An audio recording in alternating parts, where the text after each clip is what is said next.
In many ways, Singapore is a pretty small country. Out of all of the 195 UN member states and observers, Singapore is ranked as only the 176th largest country in terms of land, with only a handful of tiny microstates who are smaller. With only 736 square kilometers of land, Singapore is smaller in land size than even New York City is. But, just like New York is, Singapore is a very densely populated place, and it's really the only true functioning city-state that exists today in the modern world. There are roughly 6 million people who call Singapore their home today, which is large for a city, but still pretty small for a country. Singapore's population would still only rank it in 113th place on the same list of the UN's 195 members and observers, with an amount of people that's roughly equivalent to Denmark. Within its immediate geographic neighborhood in Southeast Asia, Singapore was once pejoratively referred to by its much larger neighbors as the Little Red Dot, a tiny independent nation that was surrounded by giants. On a physical map, you can barely even notice Singapore amongst its peers unless it is explicitly highlighted and pointed out for you. And even when adjusting for a population-weighted map, Singapore's size of people still pales in comparison to all of its neighbors. Its immediate neighbors, Malaysia and especially Indonesia, have orders of magnitude more people in their countries. And other than the very tiny Brunei, Singapore has the smallest population in the whole region of Southeast Asia. But when you look at Singapore through a different kind of lens beyond geographic size and population, with an economic lens, Singapore will suddenly appear as a relative colossus, especially in relation to its smaller physical and human sizes. Through this lens, the Little Red Dot is no longer so little. And that's because with a nominal GDP of $548 billion as of 2025, Singapore is astonishingly the world's 26th largest economy today, ranking its economic size far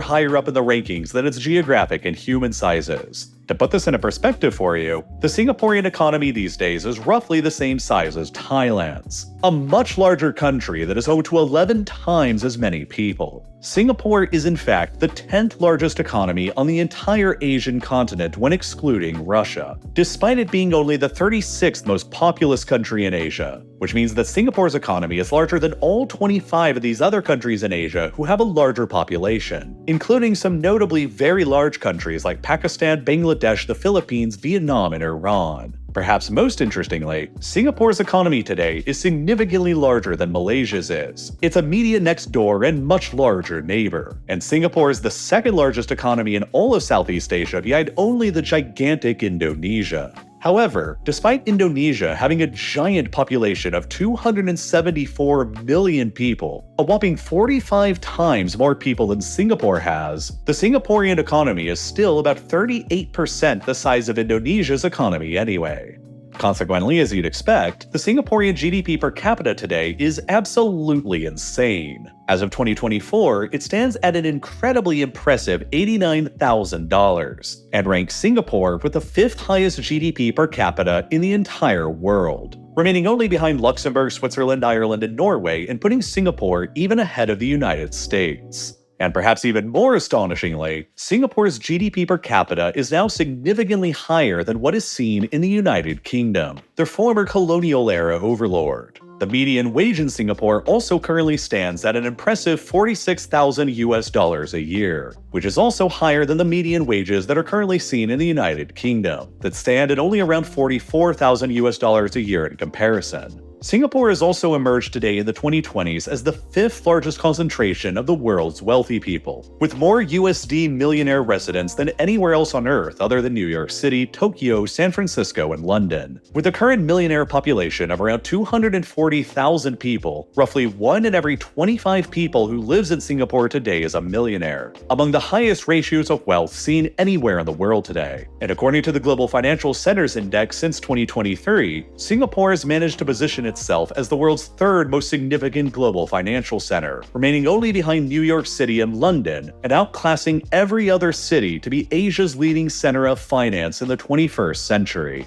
This is all what makes Singapore among the most overpowered countries relative to its physical and population sizes anywhere in the world. But it wasn't always like this for Singapore. And Singapore's current gigantic outsized economic power and influence is in fact only a very recent phenomenon, and it was never guaranteed to have turned out this way. Only 20 years ago, back in 2004, the Singaporean GDP per capita was only half of what it currently is today. And just a little further back in history to the country's independence in 1965, only 60 years ago, the country was deeply impoverished and its GDP per capita was even lower than contemporary countries like Jordan and South Africa, that both remain relatively poor today. Back then, just 60 years ago, Singapore's GDP per capita stood at only a paltry $511. The country's unemployment rate stood at a high 14% of the labor force, half of the population was considered to be illiterate, 70% of the population lived in hopelessly overcrowded conditions, and around a third of the population were squatting in slums. Singapore had zero natural resources of any kind to offer and had zero natural freshwater resources to sustain its population of what at the time stood at about 1.86 million people. And yet, despite these humble origins after independence, in only the 60 years of history since that time, within the span of a single human lifetime, Singapore went from those unlikely beginnings to becoming one of the most fabulously wealthy, successful, influential, and developed megacities on the planet. And it transformed itself into what I would argue is the most overpowered country relative to its physical size located in the whole of Asia, if not the entire world. And in order to understand how Singapore got to where it is today, and how it managed to pull off what's arguably the most radical societal transformation ever seen in human history within a single person's lifetime, we have to go back a bit further into history and then build back up to the present.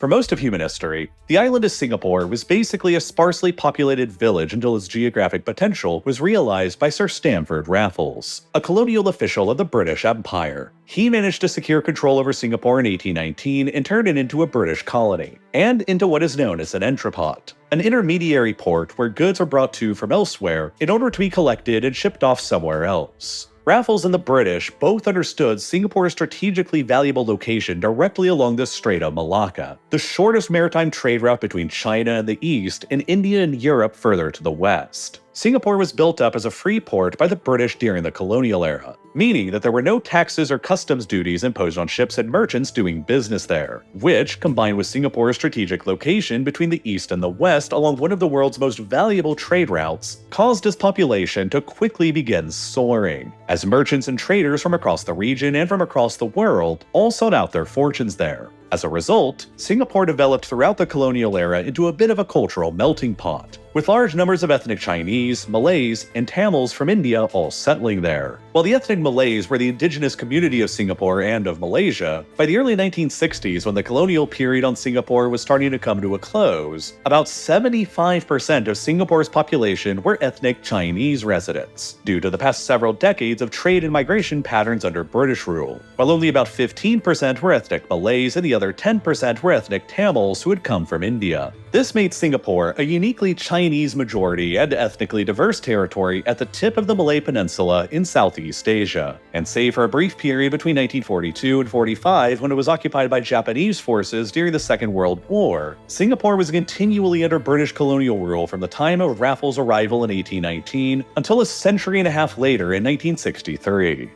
After World War II, though, as the British Empire entered into a period of sharp decline and collapse, the British granted Singapore a significant degree of autonomy and self-rule in the 1950s, which ultimately led to a local election and the rise to power of a man named Lee Kuan Yew as Singapore's first Prime Minister in 1959, who would go on to prove himself as one of the most incredibly competent statesmen of the entire 20th century, and who would become the man most singularly responsible for the incredible direction that Singapore would ultimately take after it became independent. Lee understood well that in the era of decolonization, Singapore was a small, impoverished, and resource-poor island located in a geopolitically dangerous neighborhood. As a result, Lee initially believed that Singapore's greatest odds at survival were going to be through a merger with the other British colonies in the region, which at the time consisted of Malaya, North Borneo, and Sarawak. Malaya gained its independence from Britain first in 1957, and then it united with North Borneo, Sarawak, and Singapore in 1963 to form the modern country of Malaysia that we know today. But Singapore's own membership within Malaysia would ultimately be very short-lived. At the time, Singapore was the most heavily populated state in Malaysia, and though it was geographically small, it already made up 20% of Malaysia's total population. As such, the political and economic influence of Singapore within Malaysia was very large for its small size. And unlike the rest of Malaysia, which had a majority ethnic Malay population, Singapore had a significant majority of ethnic Chinese residents. Ethnic, political, ideological, and economic tensions between Singapore and the Malaysian central government quickly mounted. And despite each of their previous assurances not to do so, Lee's People's Action Party, or PAP, based in Singapore, and the United Malays National Organization, or UMNO, from the mainland, both entered into each other's respective political spaces, which sparked significant race riots in Singapore in 1964 due to the UMNO's support for affirmative action for Singapore's minority ethnic Malay population. Then, fearing that Lee and the PAP from Singapore would gain more influence in central Malaysian politics, and fearing his own loss of power and influence as a result, Malaysia's then Prime Minister Tunku Abdul Rahman made a curious and highly unusual decision. He decided to just expel Singapore out of Malaysia against their will in 1965, only 2 years after they joined to form Malaysia, which left Singapore as an unusual country in history that did not declare or even seek out their independence, but had independence forcibly thrusted upon them.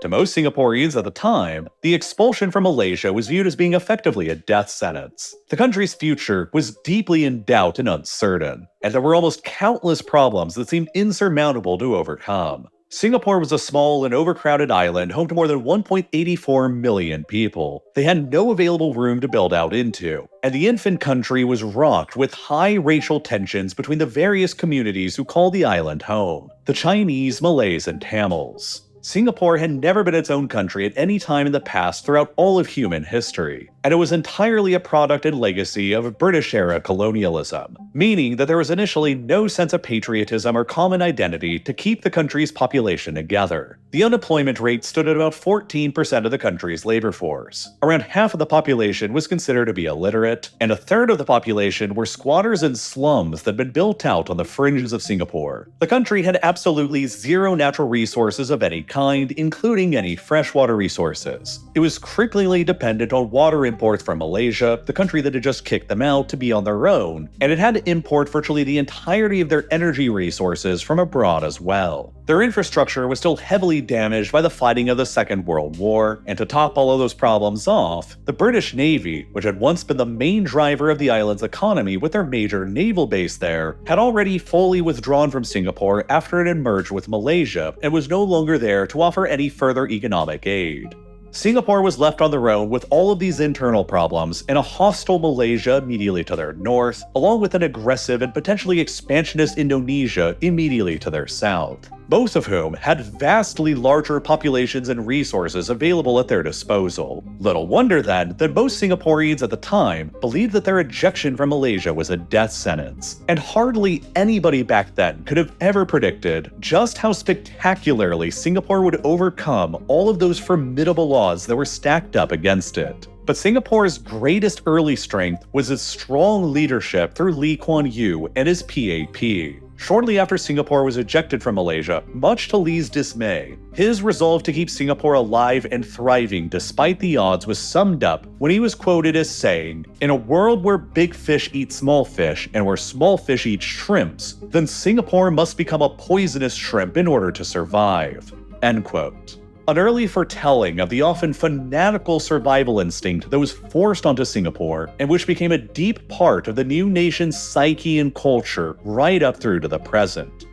Other than that sheer will to survive, Lee Kuan Yew and the early PAP knew in 1965 that Singapore really only had two other things going for it. One, from an international trade perspective, Singapore enjoyed an immensely strategically valuable location directly at the entrance to the Strait of Malacca, the trade route that represented the shortest possible maritime distance between China in the east and Europe in the west through the Suez Canal. And two, Singapore's dense urban population and human capital. Lee understood that without any natural resources and with their very small geographic size, the only way that he could get the country's economy moving was by attracting as much foreign investment into Singapore as physically possible. And in order to do that, Singapore's entire society needed to be radically transformed into what would essentially be a mega corporation's dream state. And so, the PAP's decades-long strategy began carefully molding Singapore into a country that was almost run like a corporation would be. And just about every single decision and policy that the government would make going forward would be done in order to keep Singapore as the most attractive place on the planet for international companies to invest in. Corporate and personal income tax rates were both set to be among the lowest anywhere in the world, while business regulations were reduced to being so minimal that Singapore has often been ranked throughout the 21st century as literally the easiest country in the entire world to conduct or start a business in. At the same time, labor unions in the country were strictly regulated. They were required to be registered with the government, while potentially destabilizing activities like striking were strictly limited or even prohibited. Public protests of any kind were almost entirely outlawed, and there would be no change in leadership or ideology under the constant guiding hand of the PAP. Lee Kuan Yew would ultimately go on to govern Singapore as the nation's leader for more than 3 straight decades until 1991, while his PAP has continually remained in power in Singapore ever since the country's independence for the past 60 years up until the present day. Democracy was therefore limited and restricted in Singapore in the name of ensuring permanent stability and predictability to foreign investors, who were looking for a safe place with low taxes and regulations to park their cash in. And throughout 60 years of continuous, uninterrupted, one-party rule in the country, the PAP has truly been free to just get a lot of things done, and they've been able to continually pursue their master plan of development without any political interruptions. To further project Singapore's image of an ultra-attractive, stable place to invest in to the rest of the world, the PAP also introduced an effective zero-tolerance policy for corruption. They combined a system of extremely harsh sticks to penalize corrupt government officials, including executions, along with extremely generous carrots like very highly paid salaries, in order to discourage government officials from ever being tempted to engage in corruption in the first place. On top of that, fearing that crime and drug use could become another source of instability that could discourage foreign investment if it was left unaddressed, the PAP also adopted a harsh, tough-on-crime approach to governance as well. Most notably, Singapore has remained into the present day as one of the few countries remaining in the world that still routinely carries out the death penalty for convicted criminals, especially for drug traffickers. If you've ever flown into Singapore, you'll be handed one of these not-so-subtle warnings by your flight attendant before your flight arrives, because the only penalty under Singaporean law for smuggling drugs into the country is execution by hanging. Over the past 3 years between 2022 and 2024, Singapore, despite its small size, was among the top 10 countries in the world for the numbers of legal executions that were carried out by the state, and virtually all of them were executions related to drug trafficking. This has earned Singapore a large amount of criticism from abroad, and has led to some derogatively referring to the country as Disneyland with the death penalty. But the goal of these PAP policies in Singapore over all of these years has been clear. There would be continuous political stability, no protests, no crime, no corruption, low taxes, low regulations, and a very pro-business environment to attract as much foreign investment into the country as physically possible, so that Singapore would not only survive, but also thrive, in combination with its very strategic geographic location. And while many of these policies that Singapore adopted were harsh and considered anti-democratic, the PAP government also calculated that the Singaporean people themselves wouldn't really so much mind living within a soft autocracy with limited political rights so long as they remained happy and continued getting richer. So, Singapore essentially began adopting a system of carrots and sticks for its own people, to disincentivize them from ever partaking in protests, crime, strikes, or other destabilizing activities that could disrupt the sweet flow of foreign investment, just like it did with its system of carrots and sticks with its government officials to disincentivize them from ever partaking in corruption. After its independence, the Singaporean government used its powers to buy up around 90% of all of the land in the country for below market value, and then it created a new government agency called the Housing Development Board, or HDB, to begin building massive new apartment blocks to address the country's housing shortage and overcrowding problems. Lee Kuan Yew once wrote a letter in which he argued that the government's promotion of widespread homeownership was the best way to give everybody who lived there a true stake in the country's future. And in Singapore's specific case, it was going to be a great way to meld the diverse population of the island's Chinese, Malay, and Tamil populations, who had no prior history of unity or shared nationalism, together into one unified whole. HDB would go on to build around 1 million apartments in Singapore in 24 towns dotted around the island, while ethnic quotas mandated that each HDB-built apartment block reflected the ethnic makeup of the overall country at large, in order to foster a sense of community and oneness between them. The Singaporean government was then able to promote widespread homeownership in the country by selling the HDB-built apartments for 99-year leases at rates that were below the market value of what full-on permanent indefinite homeownership would be. As of 2024, the average price for a 99-year lease on a 2- and 3-bedroom HDB apartment in Singapore runs at just $237,000 and $359,000 US respectively. And then, to make them even more affordable to first-time home buyers, the Singaporean government also offers a grant to lower-income buyers of up to $59,000 US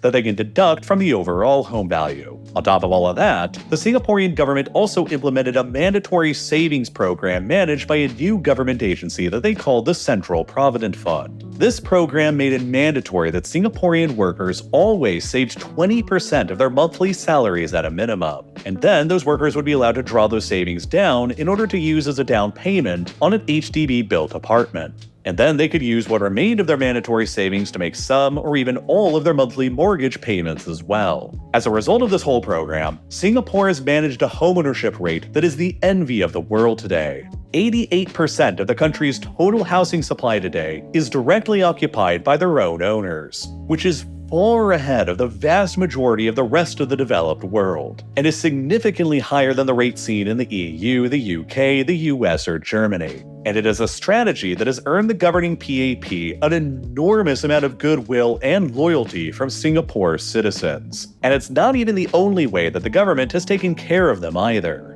To maximize the value of the country's human capital, the government highly emphasized education and managed to build out a truly world-class public education system that prepares children to become highly educated, highly skilled, and highly paid workers that'll attract global businesses interested in their talent. The government also went to great pains establishing a world-class healthcare system as well, that keeps the country's citizens and foreign workers alike healthy and productive, and perhaps more importantly, happy and less likely to resort to destabilizing protests or strikes or votes for different parties. And in combination with the clusters of HDB-built apartments and population density concentrations, the government worked alongside both public and private companies to build out a world-class public transportation system at the same time, that put transit stations directly in every HDB-built apartment cluster, which directly connected all of the apartment clusters together with each other and with a central business district, in order to maximize transportation efficiency and minimize congestion in a brilliantly executed master plan that is spanned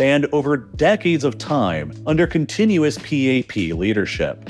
The government also deliberately made driving a car in Singapore outrageously expensive, both in order to promote the use of the country's public transit system and to reduce congestion within the country's small physical space, but also to reduce the country's consumption of fuel and overdependence on foreign imports of fuel, since virtually all of Singapore's fuel has to be imported from abroad since the country has no resources of its own. Various taxes and permit fees on vehicle ownership in Singapore make it so that even a new standard Toyota Camry hybrid costs around $183,000 US in the country today, about 6 times more expensive than one would cost in the United States. As a result, only about a third of households in Singapore own a car at all today, while the vast majority of the country's residents use the cheaper and more efficient public transportation system. 80% of Singaporean households live within just a 10-minute walk of a transit station because of the way the system was designed alongside the HDB apartment complexes. And 85% of public transit journeys in the country under 20 kilometers in distance can be completed in less than an hour, which results in Singapore's infrastructure and workforce both being extremely efficient, which attracts more foreign investment into the country, reduces the country's overdependence on foreign imports of oil, and which also further keeps the population happy and satisfied in combination with all of the housing, education, and healthcare benefits that reduces the odds that they'll ever protest or riot or vote for someone else and disrupt the PAP's master plan. All of these policies were carefully crafted in Singapore to keep the whole country thriving, happy, stable, and humming, in conjunction with Singapore's inherent geographic advantages to trade and commerce as well. Among Singapore's greatest strategic geographic advantages was that at the time in the late 1960s, its time zone was placed in between when markets in America closed and when markets in Europe opened on the following day. Singapore's position in between these markets enabled the country to fill in the gap in global trading hours, which led to Singapore's establishment of the Asian dollar market in 1968, that had the explicit purpose of bridging that gap in global trading. And that became the foundation for Singapore's modern banking and finance industry. It also didn't hurt that Singapore's port was just placed in one of the most fantastic spots in the entire world too, which is the whole reason why the British originally turned it into a colony and a trade outpost in the first place. It sits precisely at the southern tip of the Malay Peninsula, with a commanding position at the entrance to the Strait of Malacca, the shortest possible maritime trade route between East Asian countries like China, Japan, and Korea in the east, and the oil and gas-rich Persian Gulf and the large consumer market of Europe in the west. As a result, an overwhelming amount of the oil and gas imports that flow towards China, Taiwan, Japan, and South Korea all move through the Strait of Malacca right by Singapore, while an overwhelming amount of Chinese manufactured goods flow in the opposite direction through the Strait of Malacca on their way to the consumer market in Europe as well. Because of this dynamic in the modern world, roughly a third of all the world's crude oil and natural gas traded by sea passes through the Strait of Malacca, which makes it the most highly concentrated choke point for the global oil and gas supply anywhere on the planet. Roughly 30% of the entire world's global trade will pass through the Strait of Malacca every single year. That's worth approximately $3.5 trillion. And so from very early on, independent Singapore carefully positioned itself with all of its business-friendly policies to be the go-to spot for handling and processing these huge trade flows between the East and the West. In terms of overall trade volume, until it was finally surpassed by the port of Shanghai only in 2010, which has left Singapore as the second busiest port in the world in terms of overall trade ever since. But Singapore still remains the #1 busiest port in the world in terms of transshipment, and so their port is critically the biggest transshipment hub on the planet. Transshipment is the process of sending trade goods to an intermediate destination first, then transferring those goods from one ship to another ship, or from a ship to a plane, or from a plane to a ship, and then sending them on their way to their final destination.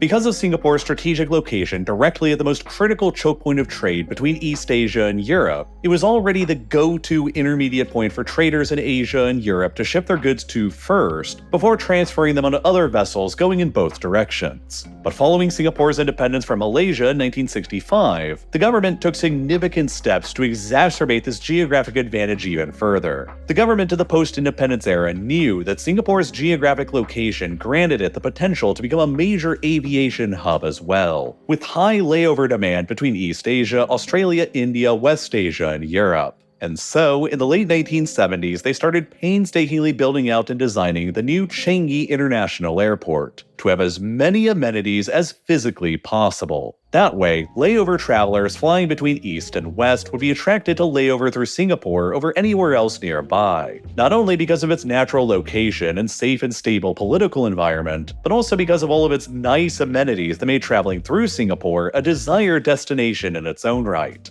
Changi International Airport was opened in 1981, and it has since cemented Singapore as a major global passenger layover hub as well as a major air cargo hub. It's also extremely useful for assisting with the Port of Singapore's maritime operations as well, because it can easily and quickly facilitate constantly moving ship crew members in and out from all around the world, which further contributes to Singapore's advantages towards being the world's leading point for cargo transshipment.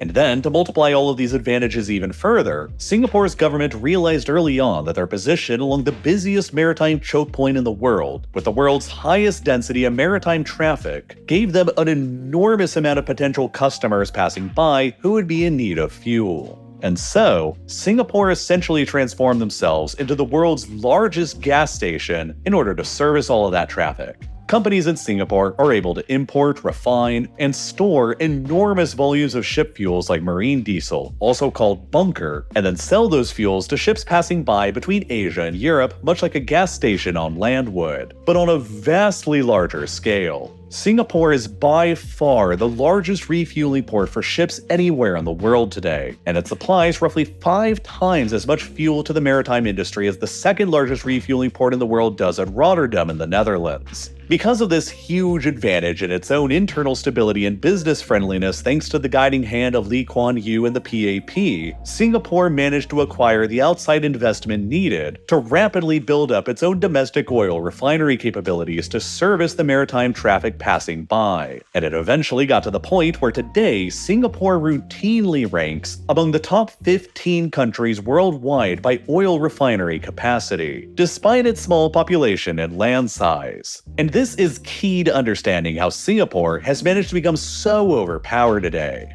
Singapore has 3 major oil refineries today. One owned by ExxonMobil, which is the 11th largest single refinery on the planet, another one owned by Shell, and another one owned by Singapore's own state-owned Singapore Refining Company. Together, they enable Singapore to refine roughly 1.4 million barrels of crude oil a day into refined, finished end products like gasoline or marine diesel. And because Singapore itself is so small and hardly anybody there drives a car since mostly everyone just takes the public transportation, Singapore itself has little need of the enormous amounts of refined petroleum products that they create, leaving them to export and sell the vast majority of it they create. This is all how, despite Singapore having zero natural resources of its own, Singapore has nonetheless still managed to become the 5th largest exporter of refined petroleum products on the planet, just slightly behind Russia, who's often considered to be among the global energy superpowers. Singapore's high education levels have also enabled its human capital to rapidly increase in value with time as their people have developed more and more in-demand skills, which has attracted even more foreign investment to make use of that high-skilled human capital, which has enabled the country to excel at more value-added businesses than just refined petroleum as well, including semiconductor manufacturing, electronics, pharmaceuticals, and industrial equipment. And because so many goods pass through Singapore on their way to other places between Europe and Asia, roughly 1/5 of all the cargo containers in the world will pass through Singapore's port on an annual basis. And it's because of all of these clever policies combined with Singapore's natural geographic advantages that have enabled the country's economy and development to absolutely explode since their independence from Malaysia in 1965. Foreign investment has poured into Singapore like few other countries in the world, as they have proven themselves to be a stable, secure, and profitable place to invest in within a highly strategic corner of the world for decades now. As of 2022, Singapore ranked 5th in the entire world for the amount of total foreign direct investment stock present in the country, valued at roughly $2.37 trillion, remaining only behind the Netherlands, the UK, China, and the US globally. And foreign investors keep choosing Singapore over almost anywhere else because, in 2023, Singapore received the second largest net inflows of new foreign direct investment in the world, remaining only behind that of the United States itself. This is all how their economy has ballooned in size hundreds of times over, from only a paltry $970 million in 1965 to a colossal $550 billion today, only 60 years later, and how it's become the world's 26th largest economy despite being smaller in size and population than New York City. And it's all been possible because of how massively attractive and stable a place the PAP has made it to invest in throughout their decades of continuous control and guided policies. Most ironically of all, of course, is the fact that Singapore's economy today is even larger than the whole of Malaysia's economy is, the country that forcefully expelled Singapore against their wishes to die on their own back in 1965. But rather than die, Singapore's survival instinct was so strong that it managed to not only overcome the odds stacked against it, but eclipsed them to become the most overpowered state in Asia and possibly even the world. But the sheer scale of Singapore's economic successes can be measured in other ways as well. Besides for reinvesting huge sums of the money they began generating into the people of Singapore through their world-class education and healthcare systems and apartment and public transportation building sprees, the Singaporean government also decided to establish a series of sovereign wealth funds to secure the economic future of the country as well. The country's state-owned investment company, Temasek Holdings, currently controls an amount of assets under management estimated at about $630 billion. On top of that, the country's Central Provident Fund, that savings and pension fund that all Singaporean workers are forced to save a percentage of their incomes in, currently has assets valued at around $397 billion. And on top of both of those funds, the government also has another even larger sovereign wealth fund that they simply call the GIC. The GIC invests in international equities, bonds, real estate, and cash. And though it does not disclose its total holdings, a data firm known as Global SWF has recently estimated that the fund's holdings are likely somewhere around $769 billion all in. Add all of the three funds together, and Singapore's total sovereign wealth fund assets today in 2025 are probably somewhere around $1.8 trillion. An absolutely enormous war chest for the country's future. It ranks Singapore's sovereign wealth funds as the third largest in the entire world today, behind only the giant funds under the control of the UAE and China. And it also means that Singapore's sovereign wealth fund controls assets valued at more than 3 times the entire country's annual GDP. It also means that, astonishingly, if all of Singapore's sovereign wealth funds were divided evenly amongst all of Singapore's residents right now, they would each be given approximately $300,000. A tremendous national inheritance that the Singaporean government has established for them with its decades of tremendous forward-looking policies. For a long time, Singapore's status as the financial epicenter of Asia was rivaled and eclipsed by Hong Kong. But over the last few years, Singapore has managed to overcome Hong Kong in numerous ways as political repression in Hong Kong enforced by the Chinese Communist Party from the mainland has significantly increased, which has led to a large amount of capital flight fleeing from Hong Kong for the higher perceived sense of safety and security in Singapore. Singapore now has more foreign direct investment than Hong Kong does, and it receives even more of it with every passing year. As recently as 2017, international asset and wealth management firms in Singapore had only $2.4 trillion of total assets under their management, which was only about 3/4 of Hong Kong's total at the time of $3.1 trillion. But since then, Singapore's total assets under management have grown rapidly to more than $4.1 trillion as of 2023, compared to Hong Kong's $3.99 trillion. Which means that recently, Singapore has even overtaken Hong Kong to be the leading city in Asia by assets under management and asset and wealth management firms, which is why Singapore is now most often considered to be the leading financial hub of Asia, and the third most important center of global finance behind only London and New York. Hong Kong's political troubles over the past decade have therefore transferred much of its economic influence and power over to Singapore instead. But it also doesn't hurt that English as a language, like it has been in Hong Kong, is extremely dominant and commonplace in Singapore too. After the country's independence from Malaysia, the PAP authorities decided to keep and reinforce English in Singapore as the country's primary language, in order to maximize the economic benefits and the foreign direct investment potential. It's since gotten to the point today where Singapore is by far the most English proficient country in Asia, and the second most English proficient country in the world out of countries where English is not the native language, according to the English Proficiency Index. Around half of all Singaporeans speak English as their primary language at home today, while a whopping 96% of the Singaporean population speak English fluently, which is a higher percentage of fluent English speakers than even in the United States. And all of that greatly helps Singapore's potential at attracting businesses and investment from abroad, on top of all of their other advantages that I've already covered. Now, in order to defend all of the enormous levels of wealth that are concentrated in Singapore today, surrounded by much larger and much poorer, potentially envious nations, Singapore has also spent decades heavily reinvesting the money it's earned as the world's gas station and as a major finance and advanced manufacturing hub into building out an incredibly powerful and capable armed forces that can adequately defend the country's sovereignty. But part of Singapore's drive to military supremacy in its neighborhood was also driven by the country's early survival instinct and its fears of critical overdependence on its neighbors. Singapore was and still remains highly overdependent on imports of its water and food supply, as the country has zero freshwater resources of its own and only limited amounts of arable land for its 6 million people. Singapore still imports more than 60% of its entire water supply and about 50% of its food supply just from Malaysia, the country who forcefully ejected them and then had to suffer through the humiliation of watching Singapore grow even wealthier than them without them.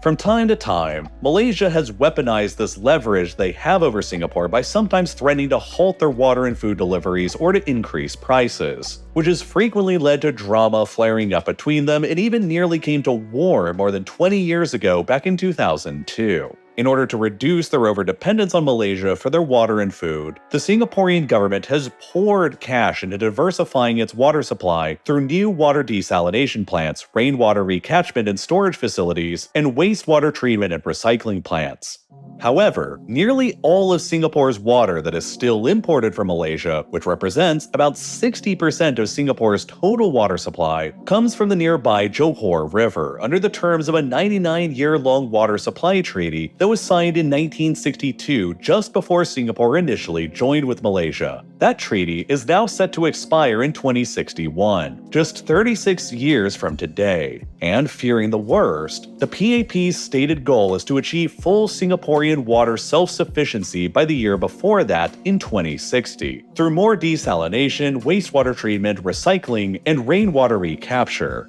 But for decades, the Singaporean military was also created with the potential threat of Malaysia in mind, and Malaysia's ability to effectively sever most of Singapore's water supply. If Malaysia decided to try and retake Singapore to shut down its water supply as leverage during a dispute, then Singapore would need to react decisively and quickly in order to gain strategic depth and to avoid a long, protracted conflict. Singapore's northern border is only 28 kilometers away from its southernmost border, meaning that there's little space between Singapore's borders and the country's most critical population centers and assets. Knowing that their population was also a fraction of both Malaysia's and Indonesia's, Singapore's leaders knew early on that their only hope of not getting numerically overwhelmed during a regional conflict would be by establishing an army of conscripts, and by requiring that all Singaporean men serve time in the armed forces. All men in Singapore today are required to serve 2 years of mandatory full-time service in the armed forces, which gives the country a pool of hundreds of thousands of men in the reserves to call up for military service during a national emergency.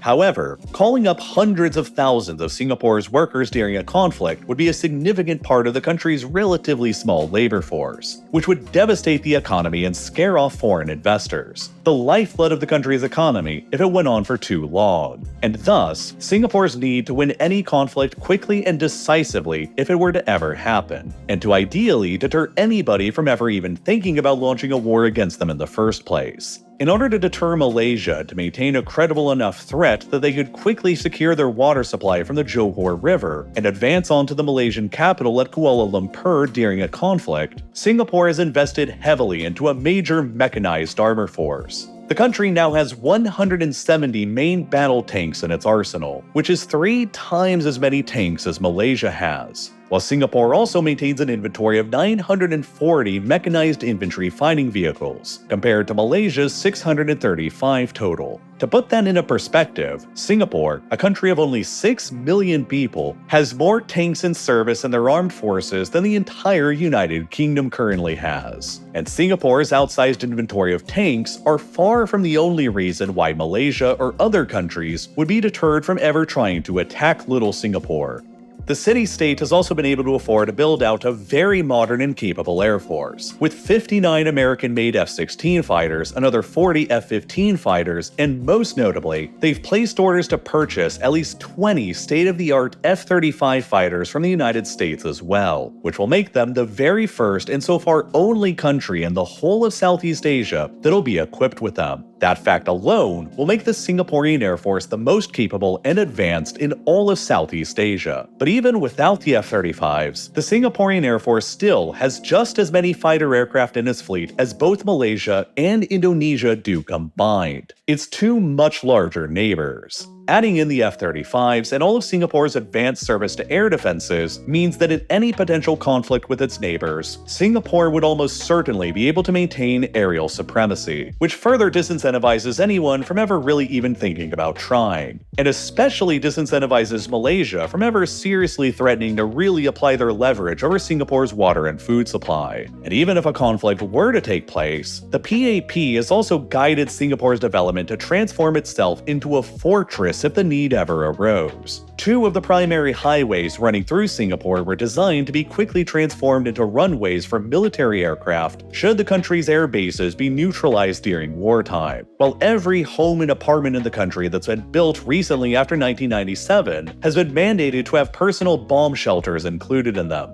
But it's the Singaporean Navy that truly makes the city-state the most preeminent military power in Southeast Asia today. Singapore operates a naval fleet today that includes 6 modern German and Swedish-built diesel-powered attack submarines, and has another 2 more on order that are currently being constructed. When they're finished and Singapore has 8 modern attack submarines, the city-state will have more submarines than both Malaysia and Indonesia do combined, which will further increase Singapore's status as the most powerful submarine force located anywhere in Southeast Asia, despite its small size. In addition to the submarines, the Singaporean Navy also has 6 frigates, an additional 6 more frigates that are currently on order, 6 corvettes, and 8 littoral mission vessels, which combined with the submarines easily classes the Singaporean Navy as the most powerful in Southeast Asia, and places it about on a par with the Royal Australian Navy in terms of both fleet size and capabilities. And that's comparing a city-state's navy to a continent-state's navy.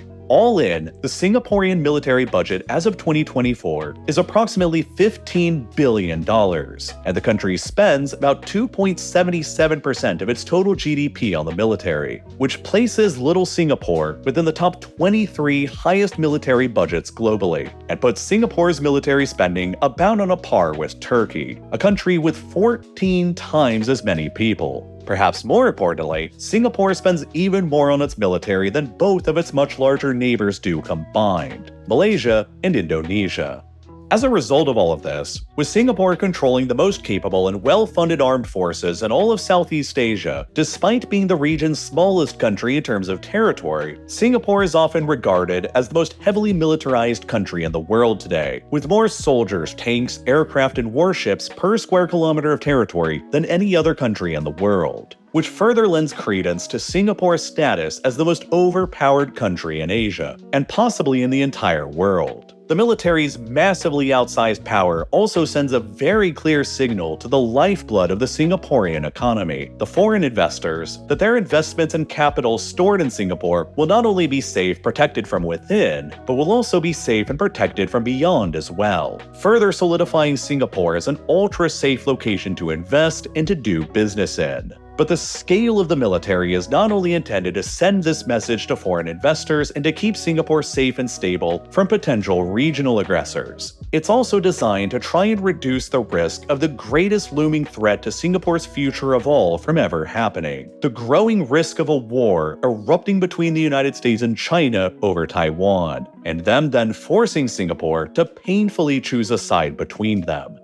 For decades, Singapore has tried to carefully balance its relations between both of the global superpowers in order to court each of their massive amounts of capital available for investment. On the one hand, China is the largest source of both imports and exports for Singapore. Nearly all of China's enormous imports of oil and gas from the Persian Gulf flows directly by Singapore, while virtually all of China's manufactured products going to Europe flow in the other direction right by Singapore as well. Ethnic Chinese Singaporeans make up around 3/4 of the whole country's population, and out of all of the developed countries in the world, Singapore's population by far holds the friendliest overall views of China today. In June of 2024, the Pew Research Center found that 67% of Singaporeans held a favorable view of China, and that 63% of Singaporeans held confidence in the leadership of Xi Jinping, both significantly higher than in any other developed country measured. About $156 billion worth of money from mainland China and Hong Kong are also currently invested in Singapore, but that's still second to the even more massive $428 billion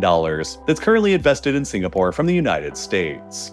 According to data from the American Chamber of Commerce in Singapore, US-based companies currently employ more than 200,000 people in Singapore, which is about 6% of the entire country's labor force. Singapore simultaneously hosts the headquarters of Chinese firms like TikTok and the regional headquarters of ByteDance and Alibaba, along with the regional headquarters of American firms like Apple, Alphabet, Meta, and Microsoft. Singapore is trying to maintain as much of a neutral, balanced position between Beijing and Washington as possible, but it's growing increasingly difficult for them to continue. Since 1990, Singapore has maintained a Memorandum of Understanding with the United States that allows the US military to access Singapore's naval and air bases that provide logistical support to US naval vessels and aircraft. Singapore's Changi Naval Base can, and frequently does, accommodate US aircraft carriers for logistical support as they travel between the Pacific and Indian Ocean theaters. Despite that, and all of their purchases of US military hardware, however, Singapore maintains close military ties with China as well, including an active defense agreement, joint military exercises with the People's Liberation Army, and a visiting forces agreement.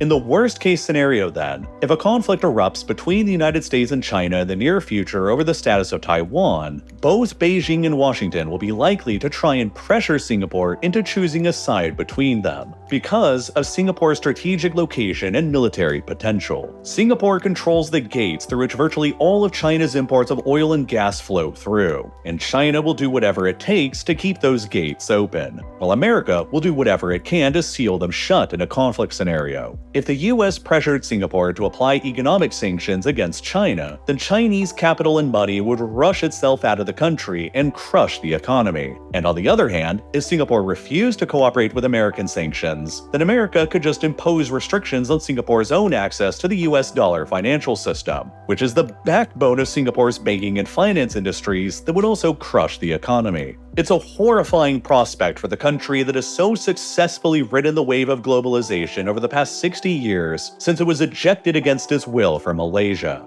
Indeed, it has been the unprecedented era of openness, connectivity, and free access to the seas in the modern era of globalization that has enabled Singapore to grow so wildly successful and overpowered relative to its size. And in the future, the potential breakdown of that same era of globalization and the increasingly confrontational relationship between Singapore's two largest investors will present the greatest challenge to the city-state yet in its relatively short history of independence. Singapore's ability to maintain its status as the most overpowered state in Asia will be tested like it never has before, and the PAP's ability to guide the country through the typhoon ahead will show whether or not the next 60 years of Singapore's history will be as wildly successful as its past 60 years have been. But the PAP has carefully guided the country through enormous existential challenges before, and I believe that it is as well prepared as any other power to handle whatever lies ahead.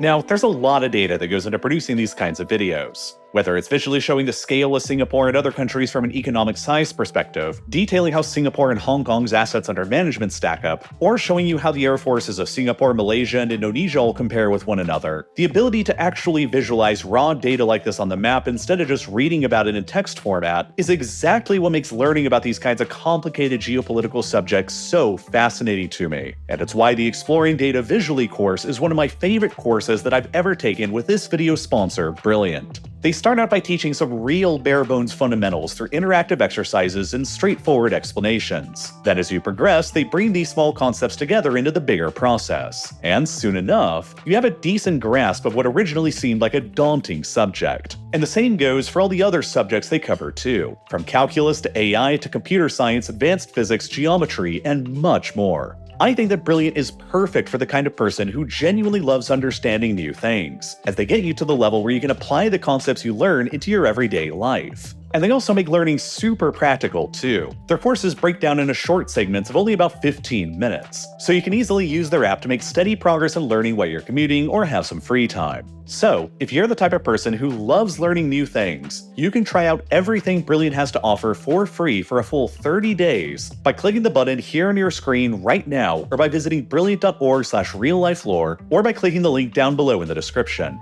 And best of all, you'll also get 20% off of an annual premium subscription. It's an incredible way to help support my channel and learn some cool new things at the same time. And as always, thank you so much for watching.